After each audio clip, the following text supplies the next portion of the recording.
Hello दोस्तों, स्वागत है आप सभी का आपके अपने YouTube channel MBA education by Nikhil sir. दोस्तों, हमारे प्रोजेक्ट मैनेजमेंट के आज के इस सेशन में हम स्टार्ट करेंगे एक इम्पॉर्टेंट टॉपिक जिसका नाम है प्रोजेक्ट कैश फ्लो। इसके पहले आप एक टॉपिक देख चुके हैं जिसका नाम है परफॉर्मेंस एनालिसिस, और आज तक हम स्टार्ट कर रहे हैं प्रोजेक्ट कैश फ्लो। ये इंपॉर्टेंट टॉपिक क्यों है? तो ये इंपॉर्टेंट इसलिए है क्योंकि अगर आप लास्ट 5 ईयर के क्वेश्चन पेपर का एनालिसिस करेंगे तो आपको पता चलेगा कि लास्ट 5 ईयर में प्रोजेक्ट कैश फ्लो का जो क्वेश्चन है वो 4 बार आया है। इट मींस 2025 के क्वेश्चन पेपर में भी आया था, 24 में भी आया था, 23 में भी आया था और 19 में भी आया था। 2022 के क्वेश्चन पेपर में इसका क्वेश्चन आया नहीं था। तो अगर आप लोगों की किस्मत अच्छी रही तो इस बार भी प्रोजेक्ट कैश फ्लो का एक क्वेश्चन आ सकता है एग्जामिनेशन में। अब सवाल ये कि प्रोजेक्ट कैश फ्लो होता क्या है। तो देखिए, प्रोजेक्ट कैश फ्लो तो नाम से पता चल रहा है कि हमने जिस प्रोजेक्ट में पैसा लगाया है, हमने जहां पे इन्वेस्ट किया है, या यूं कहें कि जहां पर हम इन्वेस्ट करने वाले हैं, उस प्रोजेक्ट में इन्वेस्टमेंट करने पर कितना पैसा हमारे पास आएगा, कितना पैसा हमारे पास से जाएगा। तो पैसे के आने को और पैसे के जाने को कहा जाता है कैश फ्लो। तो ये जो फ्लो होता है ये आउटफ्लो भी हो सकता है, ये जो फ्लो होता है ये इनफ्लो भी हो सकता है। इट मींस इन्वेस्टमेंट करने पर पैसा आपके पास से जाएगा, लेकिन जब आप इन्वेस्टमेंट करेंगे तो उसके बदले में आपके पास कुछ पैसा आएगा। तो जब जाता है तो उसे आउटफ्लो कहते हैं, जब आता है तब उसे इनफ्लो कहते हैं। तो हमें आउटफ्लो और इनफ्लो की कैलकुलेशन सीखना है। इन शॉर्ट, आपने एमबीए के सेकंड सेमेस्टर में कैपिटल बेटिंग सीखा था, याद कीजिए, जिसका क्वेश्चन पेपर में नहीं आया था। तो कैपिटल बेटिंग में आपने आउटफ्लो और इनफ्लो अलग अलग निकालना सीखा था। आउटफ्लो और इनफ्लो आपने अलग अलग निकालना सीखा था। पहले आप आउटफ्लो निकालते थे, फिर आप इनफ्लो निकालते थे। तो यहाँ भी वही आपको आउटफ्लो और इनफ्लो निकालना, लेकिन यहाँ पे अलग अलग नहीं निकालना है। यहाँ पे एक ही टेबल के अंदर आपको आउटफ्लो भी पता करना है कि कितना पैसा हमारे पास से जा रहा है, और यहाँ पे आपको इनफ्लो भी पता करना है कि कितना पैसा हमारे पास आ रहा है। अभी जब आप आगे देखेंगे क्वेश्चन को तो आपको पता चलेगा, आपको देखने पर ऐसा लगेगा कि हाँ, ये तो एकदम कैपिटल बेटिंग जैसी क्वेश्चन है। वैसे ही कैलकुलेशन करना है, वैसे डिप्रीसिएशन माइनस करना है, टैक्स माइनस करना है, डिप्रीसिएशन हमें क्या करना है, प्लस करना है। तो यहाँ पे आपको याद ये रखना है, ध्यान ये रखना है कि प्रोजेक्ट कैश फ्लो में टोटल 3 चीजें पता की जाती है। एक पता करना है आपको कैश आउटफ्लो। तो ये जो कैश आउटफ्लो होता है ये जनरली बिगिनिंग में होता है, ये बिगिनिंग में होता है, शुरुआत में होता है। या यूं कहें कि ये जो आउटफ्लो होता है ये हमेशा 0 ईयर में लिखते हैं। 0 ईयर का मतलब होता है आज, इसके आगे जो ईयर लिखा जाता है वो 0 होता है। इट मींस जो पैसा हमारे पास से जाता है वो हमेशा शुरुआत में जाता है, आज जाता है। और ये जो इनफ्लो होता है ये हर साल होता है। इनफ्लो का मतलब जो पैसा आता है वो हमारे पास हर साल आता है, एवरी ईयर, हर साल आता है। फर्स्ट ईयर में भी आएगा, सेकेंड ईयर में भी आएगा, थर्ड ईयर में भी आएगा, फोर्थ ईयर में भी आएगा, एंड सो ऑन।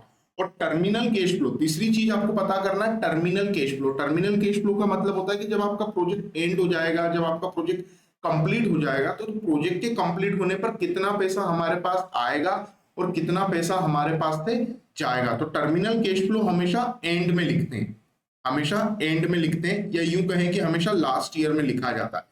टर्मिनल का मतलब ही क्या होता है? तो टर्मिनल का मतलब होता है कि प्रोजेक्ट को जब हम टर्मिनेट कर देंगे, बंद कर देंगे, कंप्लीट कर देंगे, तो प्रोजेक्ट को कंप्लीट करने पर कितना पैसा हमारे पास आएगा और कितना पैसा हमारे पास से जाएगा। तो आपने याद कीजिए, कैपिटल बेटिंग में भी ये सीखा था कि वर्किंग कैपिटल और स्क्रैप का पैसा हमें लास्ट में मिलता है। तो यहाँ पर आपको टर्मिनल कैश फ्लो में वही वर्किंग कैपिटल और स्क्रैप को क्या करना है, ऐड करना है। तो जैसे आप वर्किंग कैपिटल और स्क्रैप को ऐड कर देंगे तो आपको मिल जाएगा टर्मिनल कैश फ्लो। तो सबसे पहले प्रोजेक्ट कैश फ्लो में ये बात याद रखिएगा कि आपको 3 चीजें कैलकुलेट करनी होगी।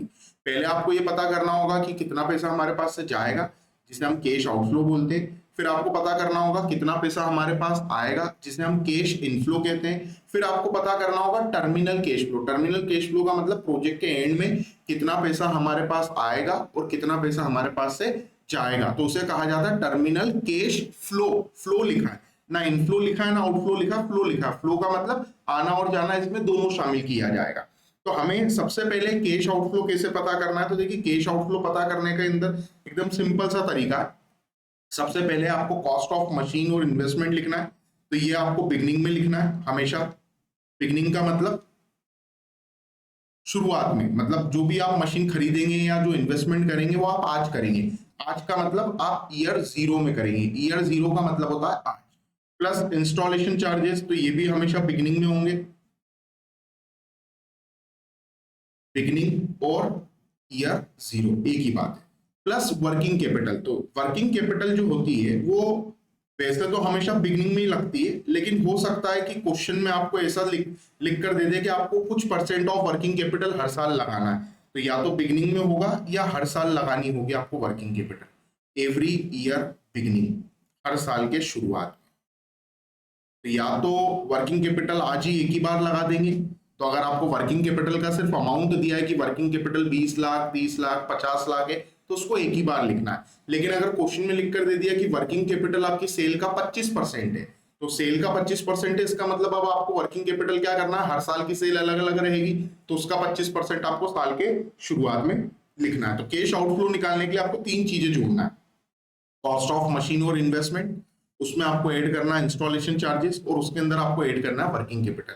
तो जैसे आप कॉस्ट ऑफ मशीन में इंस्टॉलेशन चार्जेस और वर्किंग कैपिटल जोड़ देंगे, आपका कैश आउटफ्लो आ जाएगा। आउटफ्लो के बाद आपको निकालना है कैश इनफ्लो। और कैश इनफ्लो कैसे निकालना है, तो ये फिक्स फॉर्मेट है। कैश इनफ्लो जो निकलेगा वो हर साल का अलग अलग निकलेगा। तो यहाँ पे आपको अलग अलग क्या करने होंगे, कॉलम बनाने होंगे, year 1, year 2, year 3, year 4, year 5।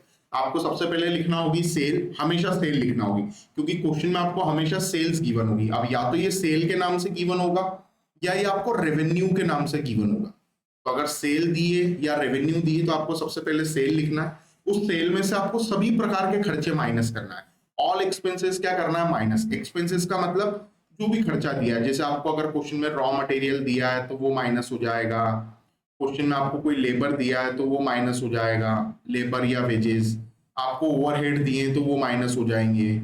आपको किसी भी प्रकार की वेरिएबल कॉस्ट या फिक्स कॉस्ट दिए तो वो माइनस हो जाएगी। तो जो भी खर्चा दिया वो सभी खर्चे आपको क्या करना है, लाइन से माइनस करना है। तो जैसे ही आप सेल में से ऑल एक्सपेंसेस माइनस कर देंगे तो आपको मिलेगा profit before depreciation before tax. क्या मिलेगा, profit before depreciation before tax. और देखिए नाम आपने काफी अच्छे से सुना है, ये profit before depreciation before tax. Capital waiting में भी profit before depreciation before tax आता था। फिर उसमें से आपको यहाँ पे दो चीजें माइनस करना है, एक आपको माइनस करना है डेप्रीसिएशन और एक आपको माइनस करना है बेड डेप्ट। तो आपने जब कैपिटल वेटिंग पढ़ा था तब उसमें कोई बेड डेप्ट नहीं आता था, बस यहाँ पे इतना अंतर है प्रोजेक्ट कैश फ्लो में कि यहाँ पे डेप्रीसिएशन के साथ साथ बेड डेप्ट भी माइनस होगा। लेकिन जो डेप्रीसिएशन माइनस होगा वो हर साल माइनस होगा, एवरी ईयर, हर साल। डेप्रीसिएशन तो हर साल माइनस होगा, लेकिन ये जो बेड डेप्ट है ये सिर्फ हमेशा लास्ट ईयर में ही माइनस होगा। क्योंकि जब हम प्रोजेक्ट कैश फ्लो बनाते हैं या यूं कहें कि प्रोजेक्ट कैश फ्लो की कैलकुलेशन करते हैं तो ये शुरुआत में करते हैं। तो इसमें हम ये मान लेते हैं कि इस पूरे प्रोजेक्ट में, इंटायर प्रोजेक्ट में जो 5 साल 7 साल 8 साल जो प्रोजेक्ट चलेगा, इस पूरे प्रोजेक्ट में हमें कितना नुकसान होगा। तो जो भी लॉस होता है वो हमेशा लास्ट ईयर में लिखते हैं। तो बेड डेप्ट आपको सिर्फ लास्ट ईयर में लिखना है, लेकिन डेप्रीसिएशन आपको हर साल क्या करना है, माइनस करना है। किस में से, profit before depreciation before tax में से। तो जैसे आप डेप्रीसिएशन और बेड डेप्ट माइनस कर देंगे तो आ जाएगा profit after depreciation before tax. अब इसमें से फिर आप टैक्स माइनस करेंगे, हर साल आप टैक्स माइनस करेंगे तो आ जाएगा profit after depreciation after tax. फिर जो डेप्रीसिएशन और बेड डेप्ट माइनस किया था उसको आप दोबारा क्या कर देंगे, ऐड कर देंगे। ऐड क्यों करेंगे, क्योंकि डेप्रीसिएशन और बेड डेप्ट हमने इसलिए माइनस किया था क्योंकि हम चाहते थे कि हमें टैक्स में क्या मिल जाए, डिडक्शन मिल जाए। तो टैक्स में डिडक्शन लेने के लिए हमने डेप्रीसिएशन और बेड डेप्ट को माइनस किया था। अब इस profit after depreciation after tax में हम फिर से डेप्रीसिएशन और बेड डेप्ट जोड़ देंगे तो आ जाएगा profit before depreciation after tax. तो इस तरीके से आपका क्या निकल जाएगा, कैश इनफ्लो। कैश इनफ्लो के बाद आपको पता करना है terminal cash flow. Terminal cash flow जो होता है ये हमेशा लास्ट में निकलता है, ये हमेशा लास्ट ईयर में निकलता है। लास्ट ईयर का मतलब जो भी आपके प्रोजेक्ट का आखिरी साल रहेगा, whether it is 5th year, 8th year, 10th year, तो जो भी लास्ट ईयर रहेगा उस ईयर में आप क्या करेंगे, टर्मिनल कैश फ्लो निकालेंगे। टर्मिनल कैश फ्लो का मतलब होता है कि प्रोजेक्ट के एंड में हमारे पास कितना पैसा आएगा और कितना पैसा हमारे पास से जाएगा। तो वर्किंग कैपिटल का जो पैसा होता है वो हमेशा हमारे पास आता है, स्क्रैप वैल्यू का पैसा हमारे पास आता है, और बेड डेप्ट जो होता है वो हम लास्ट में क्या कर देते हैं, माइनस। इसलिए हमने यहाँ पे बेड डेप्ट को प्लस किया था। बेड डेप्ट को प्लस करने का पर्पस ही ये था, या बेड डेप्ट को प्लस करने का कारण ही ये था कि इस बेड डेप्ट को हमें लास्ट में क्या करना है, माइनस करना है। तो हम यहाँ पे लास्ट में बेड डेप्ट को फिर से क्या कर देंगे, माइनस कर देंगे। तो इस तरीके से आपका एक पूरा प्रोजेक्ट कैश फ्लो बन जाएगा, जिसमें पहले आउटफ्लो निकालेंगे, फिर इनफ्लो निकालेंगे और फिर टर्मिनल कैश फ्लो निकालेंगे। अब देखिए इसका फॉर्मेट कैसा होता है। तो इसका जो फॉर्मेट होता है, इसमें पहले आपको पर्टिकुलर लिखना है, ये फिक्स फॉर्मेट है। आपको इसी फॉर्मेट में क्वेश्चन को सॉल्व करना और इसके अंदर और कोई परम्यूटेशन कॉम्बिनेशन नहीं होते हैं। आपको सबसे पहला कॉलम बनाना पर्टिकुलर का, पर्टिकुलर के बाद आप सबसे पहला कॉलम बनाएंगे, फिर ईयर जीरो, जीरो का मतलब होता है आज, जीरो का मतलब क्या होता है आज, मतलब आज आपके पास से कितना पैसा जाएगा। तो ईयर में लिखना है जीरो, फिर year 1, year 2, year 3, year 4, year 5 and so on. जितनी भी प्रोजेक्ट की लाइफ है उतने ईयर के आपको फिर क्या करना है, कॉलम बनाना है। सबसे पहले पता करना है कैश आउटफ्लो। कैश आउटफ्लो कैसे पता करेंगे, तो कॉस्ट ऑफ मशीन या इन्वेस्टमेंट लिखेंगे, उसमें इंस्टॉलेशन चार्जेस लिखेंगे, उसमें वर्किंग कैपिटल को ऐड कर देंगे। जैसे इन तीनों चीजों को जोड़ दोगे तो आपका कैश आउटफ्लो आ जाएगा। फिर इनफ्लो निकालने के लिए क्या करना है, तो अभी बताया आपको कि इनफ्लो निकालने के लिए हमेशा क्वेश्चन में आपको सेल दी होगी या रेवेन्यू दिया होगा, तो सेल या रेवेन्यू में से सभी खर्चे माइनस कर देना, तो आ जाएगा profit before depreciation before tax. फिर उसमें से डेप्रीसिएशन और पेड टैक्स माइनस करेंगे तो आएगा profit after depreciation before tax, उसमें से टैक्स माइनस करेंगे तो आएगा profit after depreciation after tax. फिर उसमें डेप्रीसिएशन और पेड टैक्स को क्या कर देंगे, ऐड कर देंगे, तो आ जाएगा profit before depreciation after tax. तो यहाँ पर इसी के नीचे कैश इनफ्लो निकल जाएगा। कैश इनफ्लो के बाद, कैश इनफ्लो के नीचे क्या निकलता है, टर्मिनल कैश फ्लो। तीसरे नंबर पे टर्मिनल कैश फ्लो निकालना है। टर्मिनल कैश फ्लो का मतलब लास्ट ईयर में जो पैसा हमारे पास आएगा या जाएगा उसे हम टर्मिनल कैश फ्लो बोलते हैं। तो इसमें वर्किंग कैपिटल, स्क्रैप वैल्यू और पेड टैक्स लिखते हैं। वर्किंग कैपिटल में स्क्रैप वैल्यू को जोड़कर पेड टैक्स को क्या कर देंगे, माइनस, तो हमें टर्मिनल कैश फ्लो मिल जाएगा। फिर हम क्या करेंगे, एबीसी तीनों पॉइंट का टोटल कर देंगे और एबीसी तीनों पॉइंट का जो टोटल है उसी को क्या कहेंगे, प्रोजेक्ट कैश फ्लो। बस इतना सा काम करना है और 16 नंबर देकर जाता है ये क्वेश्चन। 2025 मतलब पिछले साल के क्वेश्चन पेपर में भी वही क्वेश्चन आया था जो हमने क्लास में पढ़ा था। परफॉर्मेंस एनालिसिस का भी वही क्वेश्चन आया था जो हमने पढ़ा था। ये दो question as it is examination में आए थे। आप लोगों की किस्मत अगर अच्छी रही तो प्रोजेक्ट कैश फ्लो का क्वेश्चन इस साल भी आ जाएगा, वरना फिर आगे सीपीएम पर क्रेशिंग के काफी वीडियोस आपको यूट्यूब चैनल पर भी मिल जाएंगे। साथ में एप्लीकेशन पर आपको अपना पूरा सीपीएम पर crashing, capital budgeting, risk analysis, cost of capital, बाकी सब कुछ मिल जाएगा। चलिए अब आगे बढ़ते हैं, क्वेश्चन रीड करते हैं। तो एक क्वेश्चन देखिए आपके सामने। क्वेश्चन में लिखा है company want to invest ₹160 lakh in fix asset and 40 lakh in working capital. Company है जो 160 लाख रुपीस फिक्स असेट में इन्वेस्ट करना चाहती है और 40 लाख रुपए वर्किंग कैपिटल में लगाना चाहती है। तो आपको क्या करना होगा, आप आगे बढ़ेंगे। आपने फॉर्मेट बनाया, लिखा सबसे पहले प्रोजेक्ट कैश फ्लो, पर्टिकुलर के बाद में आपने 5 कॉलम बना दिए ईयर लिखकर, ईयर जीरो के बाद आपने 1 2 3 4 5 कॉलम बना दिए।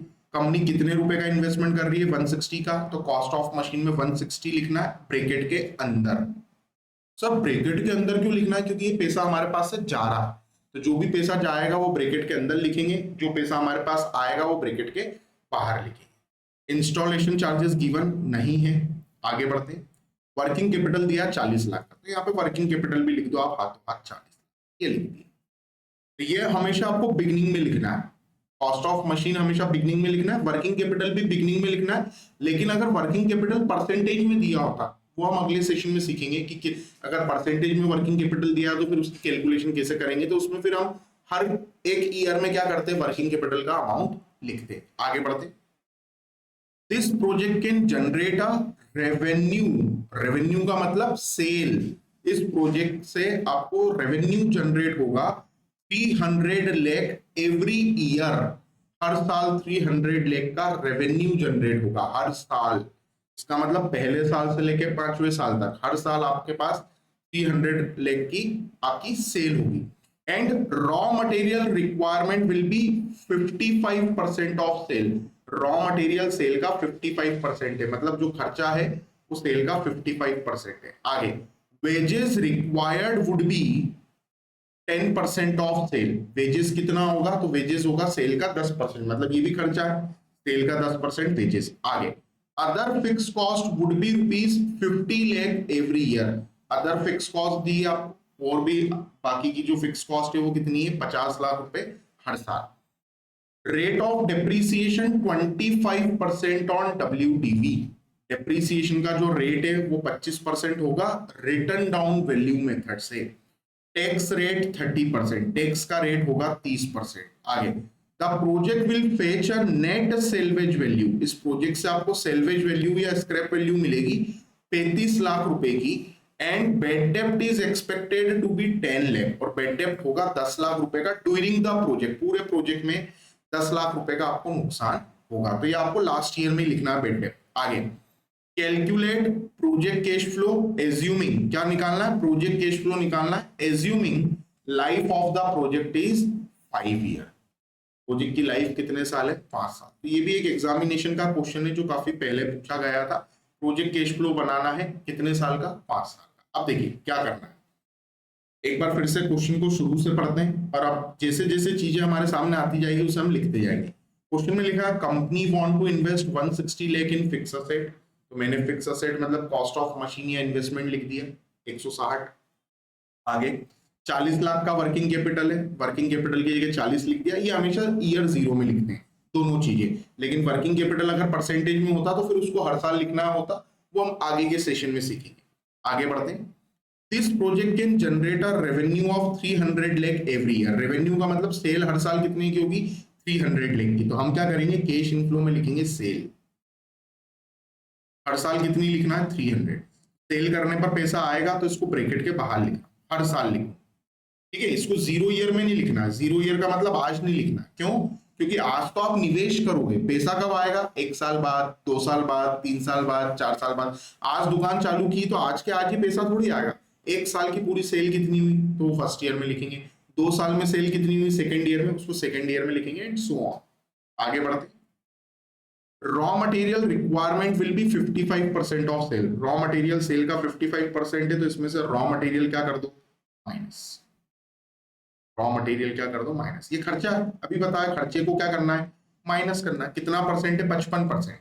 तो 300 का 55% निकालो, 165 माइनस करना है, इसलिए ब्रैकेट के अंदर लिखो। चलो अगर सेल हर साल की अलग अलग होती तो बेटा ये 165 नहीं आता, हर साल का अलग अलग आता, ठीक है। हर साल का फिर ये अमाउंट क्या आता, अलग अलग। ये 165 मैंने हर साल क्या कर दिए, माइनस। आगे बढ़ते।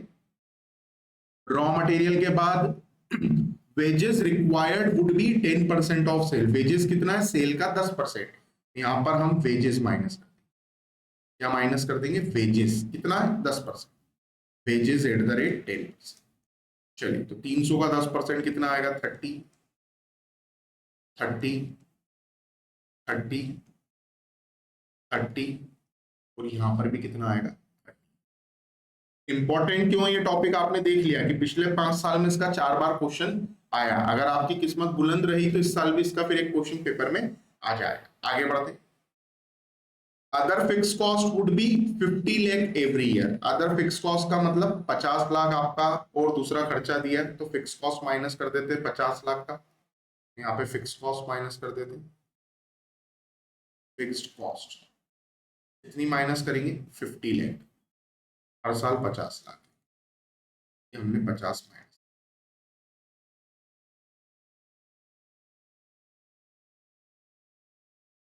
50 क्या कर दिया हमने, माइनस। आगे बढ़ते हैं। आगे दिया rate of depreciation 25% on WDV। Depreciation आपको रिटर्न डाउन वैल्यू मेथड से निकालना 25%। अब आपको पता है रिटर्न डाउन वैल्यू मेथड क्या होती है। रिटर्न डाउन का मतलब होता है कि जो डेप्रीसिएशन निकलेगा वो हर साल का अलग अलग होगा। तो पहले तो ये देखो मशीन की कॉस्ट कितनी है, मशीन की कॉस्ट है 160 लाख। मशीन की कॉस्ट कितनी है, 160 लाख। तो पहले साल निकलेगा 160 का 25%, फिर माइनस करने के बाद जो आएगा उसका 25% अगले साल, फिर उसका 25% अगले साल। अभी आगे निकालते हैं। टैक्स रेट दिया 30%, सेल्वेज वैल्यू दी 35 लाख, बेड डेप दिया 10 लाख, खत्म। चलिए, तो अब हमें क्या करना है, देखिए पहले मैंने सेल में से सभी खर्चे माइनस किए।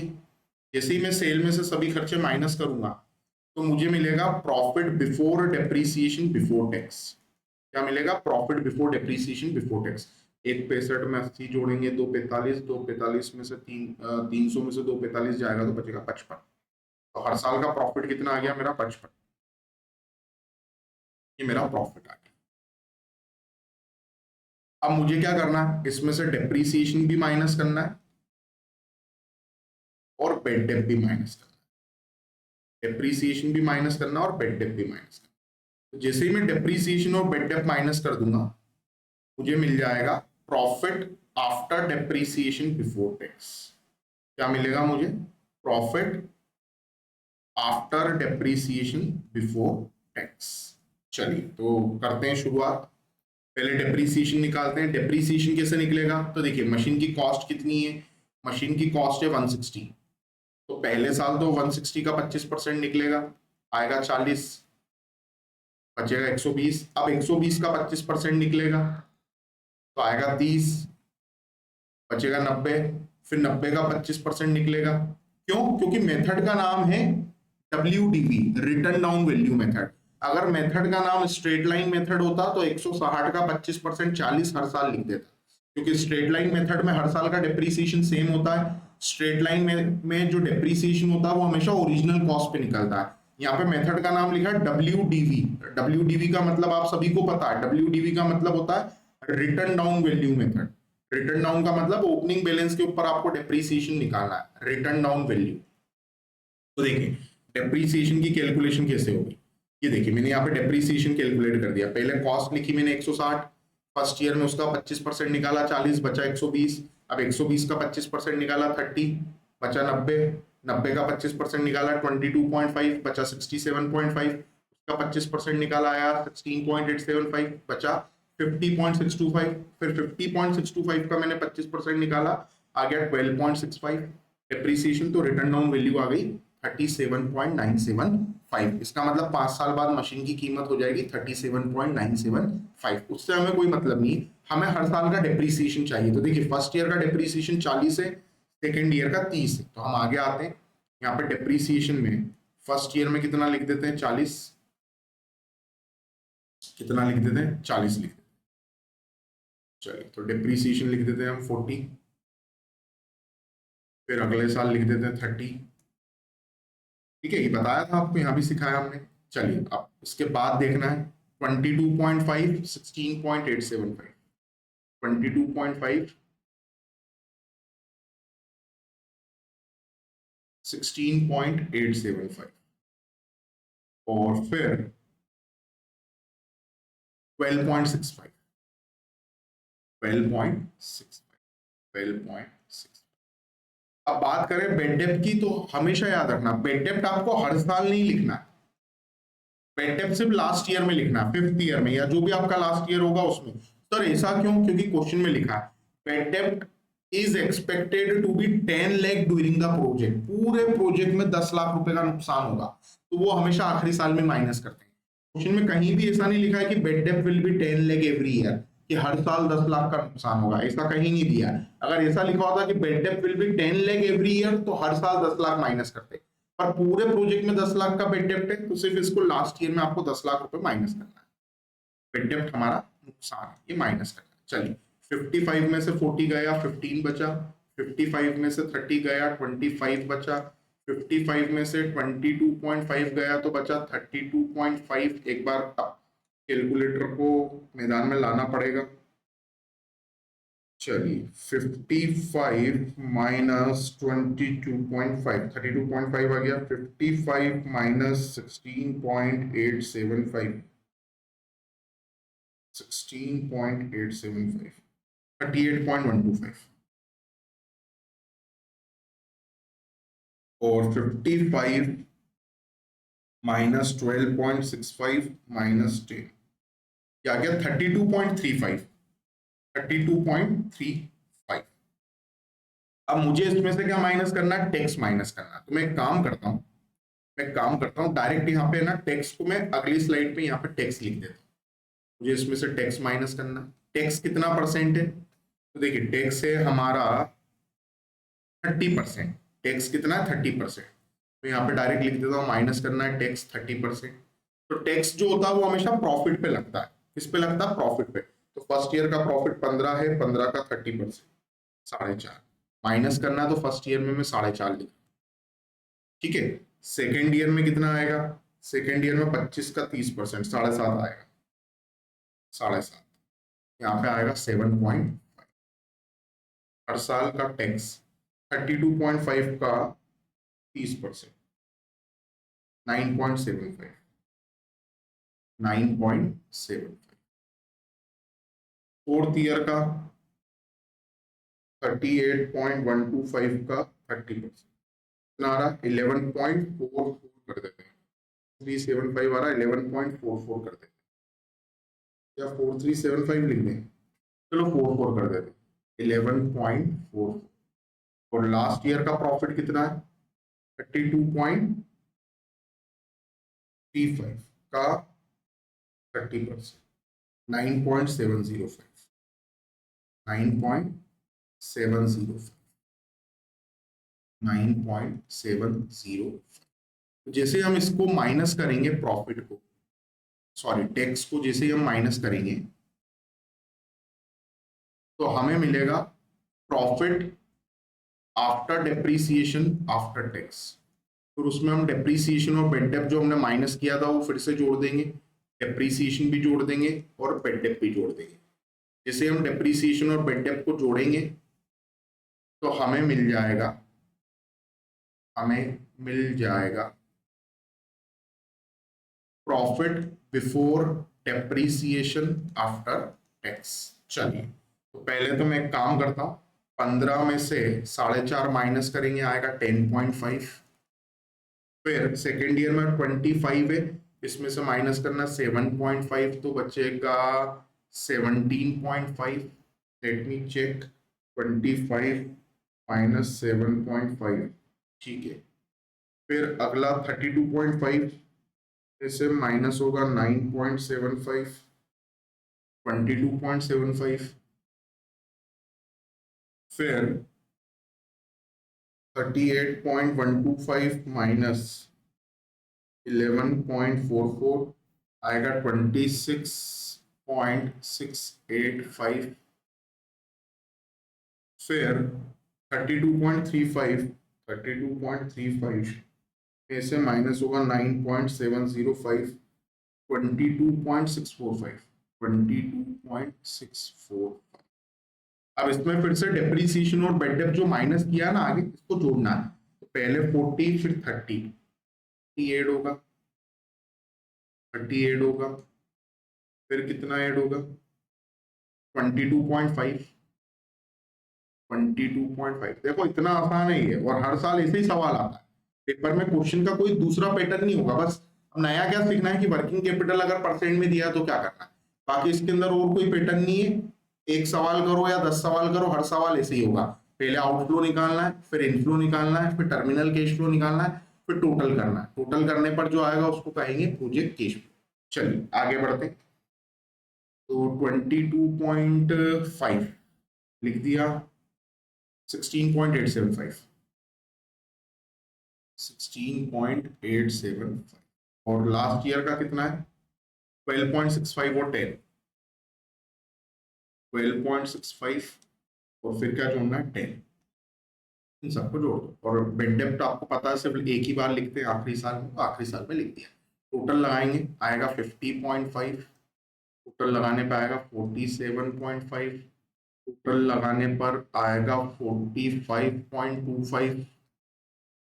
फिर 26.685 प्लस 16.875 आएगा 43.56। फिर 22.645 प्लस 12.65 प्लस 10, लास्ट आएगा आपका 45.295। ये आपने लिख दिया।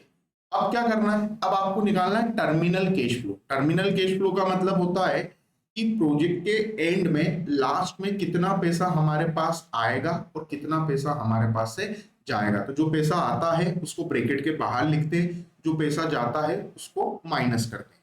चलिए तो वर्किंग कैपिटल कितना लगाया था, तो देखो वर्किंग कैपिटल हमने 40 लाख रुपए लगाए थे शुरुआत में, ये हमको आखिरी में वापस मिल जाएंगे। तो आपको लास्ट ईयर में यहाँ पे 40 का वर्किंग कैपिटल लिखना है, तो मैंने 40 लिख दिया। स्क्रैप के भी पैसे मिलेंगे, तो देखो स्क्रैप कितना है, क्वेश्चन की सेकंड लास्ट लाइन में दिया net salvage value 35 lakh. Second last line में देखो लिखा नेट सेल्वेज वैल्यू कितनी है 35 लाख रुपए। काम करते थोड़ा सा इसको क्लियर कर देते हैं। सेकंड लास्ट लाइन में देखिए सेल्वेज वैल्यू कितनी दी है 35 लाख रुपीस, 35 लाख रुपए की आपको क्या दी है सेल्वेज वैल्यू। ये कब मिलेगी, ये आखिरी साल मिलेगी। तो सेल्वेज वैल्यू या यूं कहें स्क्रैप वैल्यू 35 लाख रुपए जोड़ देते हैं। और बेड डेप्थ जो आपने यहाँ पे जोड़ दिया था ना ऊपर 10 लाख रुपए, देखो 5वें साल में जोड़ा आपने 10 लाख रुपए बेड डेप्थ, ये यहाँ पे माइनस हो तो सर जोड़ा क्यों?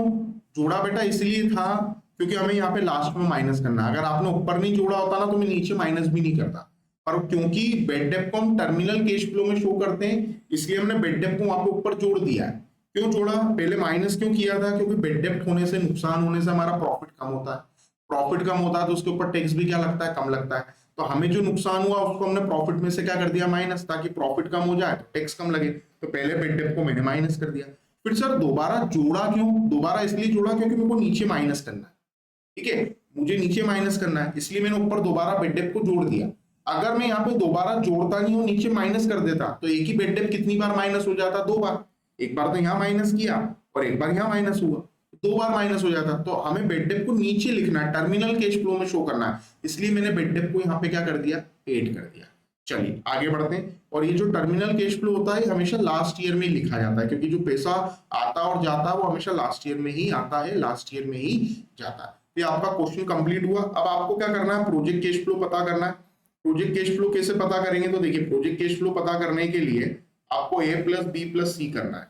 ए प्लस बी प्लस सी का मतलब आपको outflow, inflow, terminal cash flow का टोटल लगाना है। तो पहले देखो, 0 ईयर में 160 और 40 लिखा है, इसके अलावा और कुछ लिखा है क्या? नहीं। तो यहाँ पर आप क्या करें?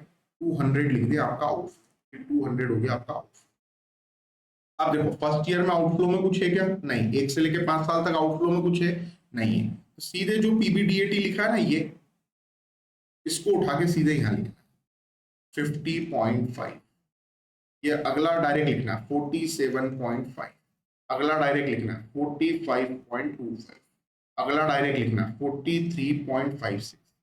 और ये वाला जो है लास्ट ईयर का, इसमें क्या करना है? 45.295 में 45.295 में ऐड करना है 40, ऐड करना है 35 और माइनस करना है 10। तो ये आ जाएगा 110.295 और ये आपका इनफ्लो है। ठीक है, प्रोजेक्ट कैश फ्लो मतलब आपके पास से शुरुआत में 200 जाएगा और आपके पास अगले 5 सालों में जो पैसा आने वाला है वो आपके सामने स्क्रीन पर है।